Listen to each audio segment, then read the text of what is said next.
નમસ્કાર મિત્રો, હું આપનો હાસ્ય કલાકાર યુટ્યુબર તથા લોક સાહિત્યકાર નરેન્દ્રસિંહ વાઘેલા મારી યુટ્યુબ ચેનલ લોક સાહિત્ય ગુજરાતમાં આપ સૌનું હાર્દિક હાર્દિક સ્વાગત કરું છું.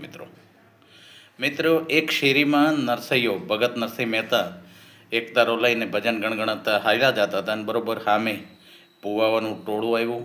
અમુક 5-25 માણસો વાહે હતા. ડાકલા વાગે જાય, ભુવા ધૂણતા જાય અને એક દોણી ખંભે કરેલી અને ભુવા હાલ્યા જતા તો ઉપર લાલ કપડું ઢાંકેલું અને ત્યાં નરસિંહ મહેતાએ સવાલ કર્યો, ભાઈ આ શું છે? ડાકલા વાગે ને ભુવા ધૂણે ને બધું શું કરો તમે? એટલે કે તમને કીધા જેવું નથી ભગત, તમારી ભજનની લાઈન નહીં, પણ મને જણાવો તો ખરા. અને ત્યાં કોઈએ કીધું, ભગત આ ફલાણાભાઈને કારણભૂત વળી ગયું હતું, એ અમે આ દોણીમાં લઈ લીધું, પૂરી દીધું છે અને હવે જમીનમાં દાટવા દૂર જાય છે.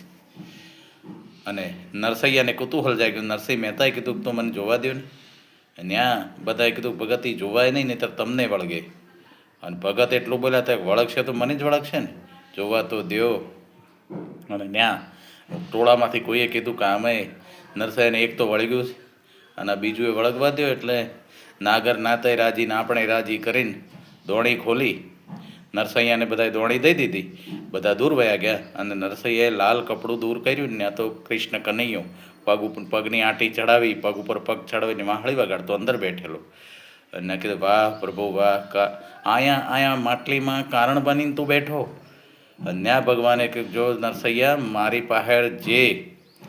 વાહે જે પોતાની ઇન્કમ, પોતાની આવકનો 10મો ભાગ દિલથી ન વાપરી શકે ને, એની પાસે ડૉક્ટર પાસે, પોલીસવાળા પાસે, કોર્ટ પાસે ભુવા ધૂણાવી કે ડાકલા વગાડીને પણ કઢવી તું લવ ને લવ, મારો ભાગ હું ક્યારેય છોડું નહીં. આ કૃષ્ણ કનૈયો સમજાય.